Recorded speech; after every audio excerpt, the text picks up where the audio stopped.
কেনেদৰে চলিছে ৰাজ্যৰ স্বাস্থ্য বিভাগ অৰ্থাৎ চিকিৎসালয়সমূহ।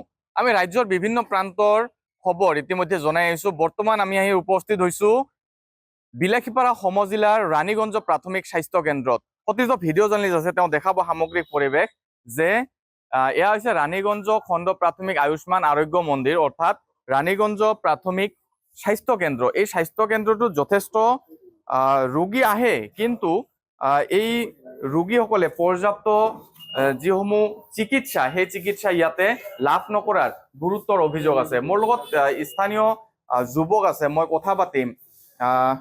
প্ৰথমে আপোনাৰ ওচৰলৈ আহিছো যে এই ৰাণীগঞ্জ প্ৰাথমিক স্বাস্থ্য কেন্দ্ৰ বা চৰকাৰে কিন্তু কৈ থাকে স্বাস্থ্য বিভাগ যথেষ্ট উন্নত হৈছে। ৰাণীগঞ্জ প্ৰাথমিক স্বাস্থ্য বিভাগ কিমান উন্নত? চাওক, আমি তেনেকুৱা কোনো পৰিৱৰ্তন দেখা নাই। চাওক, কিছুদিন পূৰ্বে এনেকুৱা এটা ঘটনা ইয়াতে সংঘটিত হ'ল। এগৰাকী সৰু বাচ্চা জন্ম হৈয়ে মৃত্যুবৰণ কৰিব লগা হ'ল। বৰ্তমান আপোনালোকে দেখিছে এতিয়া বাজে 11টা বাজে, কিন্তু আপোনালোকে দেখিব বহুত কৰ্মচাৰী কিন্তু এতিয়ালৈ কিন্তু উপস্থিত হোৱা নাই। আৰু ইয়াতে আমি দেখি আছোঁ ইয়াৰ যিগৰাকী এছ ডি এমক আমি মোটামুটি 4-5 দিন আহিছিলোঁ তেখেতক লগ কৰিবৰ কাৰণে, কিছু কথা অৱগত কৰিবৰ কাৰণে, কিন্তু আমি তেখেতক লগ পোৱা নাই। তেখেতে ফিল্ড ভিজিট কৰাৰ বিভিন্ন ধৰণৰ তেওঁলোকে অজুহাত দেখাই তেওঁলোকে এইবোৰ কথা কৈ থাকে। আৰু এটা কথা দেখিব, ইয়াতে কোনো পাৰ্মানেণ্ট ডক্টৰ নাই, গোটেইখিনি বাহিৰৰ পৰা আহে, বেছিভাগেই বাহিৰৰ পৰা। আৰু এটা বস্তু মই আপোনালোকক দেখাইছোঁ, এই মেডিচিন কেইটা তেওঁলোকে মেডিচিন লিখে, গোটেইখিনি বাহিৰৰ মেডিচিন লিখে। আপোনালোকে চাব, মই দেখাই আছোঁ স্ক্ৰীণত। এইটো লিখিছে পেণ্টপ IV। ইয়াতে কোনো ধৰণৰ মেডিচিন তেওঁলোকে প্ৰভাইড নকৰে, কোনো ধৰণৰ মেডিচিন তেওঁলোকে নিদিয়ে।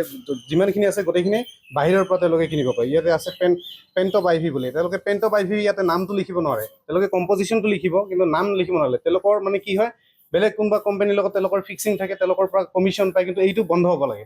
গতিকে আপোনালোকৰ চেনেলৰ পৰা আমি দাবী জনাইছোঁ, অসম জাতীয়তাবাদী যুৱ ছাত্ৰ পৰিষদে অতি শীঘ্ৰে এইবোৰ বন্ধ হ'ব লাগে। ৰাণীগঞ্জৰ স্বাস্থ্য কেন্দ্ৰৰ যি এই দুৰ্নীতি অতি শীঘ্ৰে বন্ধ হ'ব লাগে। মানে মেডিচিন ইয়াতে নাপায়, তাৰমানে মেডিচিন দিয়ে, কিছু দিয়ে, কিন্তু বেছিভাগে তেওঁলোকে বাহিৰৰ পৰা কিনিব দিয়ে। আৰু তেওঁলোকে নাম মেনশ্যন কৰি দিয়ে যে এইটো পেণ্টপ IV লিখিছে, পেণ্টপ IVয়ে ল'ব লাগিব।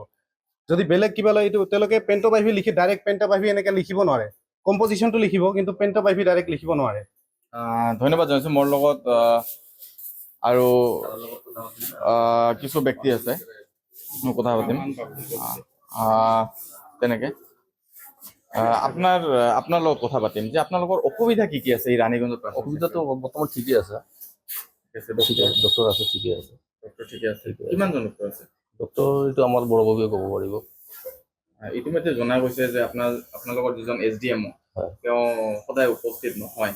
হয়, কিন্তু ফিল্ডৰ ডিউটি থাকে, সদায় ফিল্ডৰ ডিউটি থাকে, ফিল্ডৰ ডিউটি থাকে, আহে, এনেকুৱা কৰি আছে। আৰু ঔষধ পাতি গোটেইখিনি পাই ইয়াতে? পাইছে। মোৰ লগত ৰোগীও আছে, মই কথা পাতিম। দাদা, আপুনি চিকিৎসাৰ কাৰণে আহিছে? কাৰ চিকিৎসাৰ কাৰণে? এই যে পোৱালি মেডিচিনখিনি গোটেই ইয়াতে পাবনে? দিছে, ইয়াতো আছে, বাহিৰৰ পৰা লৈছোঁ। বাহিৰৰ পৰা বেছি মেডিচিন ক'ৰ পৰা লৈছে?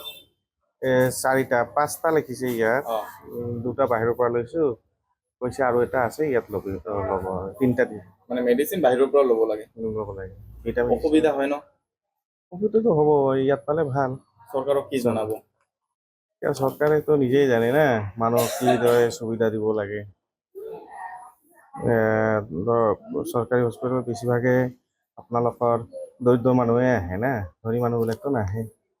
যদিও চব ঔষধ পালে ভাল হয়, ইমানে। হয়, ধন্যবাদ জনাইছোঁ। এনেদৰে ৰাজ্যৰ স্বাস্থ্য বিভাগৰ পয়া লগা ছবি আমি NKTV প্লাছত দাঙি ধৰিছোঁ। অৰ্থাৎ ৰাণীগঞ্জ প্ৰাথমিক স্বাস্থ্য কেন্দ্ৰত আহি উপস্থিত হৈছোঁ। ইয়াৰে যিসমূহ ঔষধ আছে, এই ঔষধসমূহ পৰ্যাপ্ত পৰিমাণে লাভ নকৰে ৰোগীয়ে এই চিকিৎসালয়ৰ ফাৰ্মাচীত। কাৰণ তেওঁলোকৰ যিখিনি প্ৰয়োজনীয় ঔষধ আছে সেইখিনি তেওঁলোকে বেছি সংখ্যকে তেওঁলোকে বাহিৰৰ ফাৰ্মাচীৰ পৰা ল'ব পাৰে নেকি, বাহিৰৰ ফাৰ্মাচীৰ কাৰণে তেওঁলোকে লিখি দিয়ে। এতিয়া পৰৱৰ্তী সময়ত স্বাস্থ্য বিভাগ, জিলা আয়ুক্ত, জিলা স্বাস্থ্য বিভাগে কেনে ব্যৱস্থা গ্ৰহণ কৰে সেয়া পৰৱৰ্তী সময়ত লক্ষণীয় হৈ থাকিব।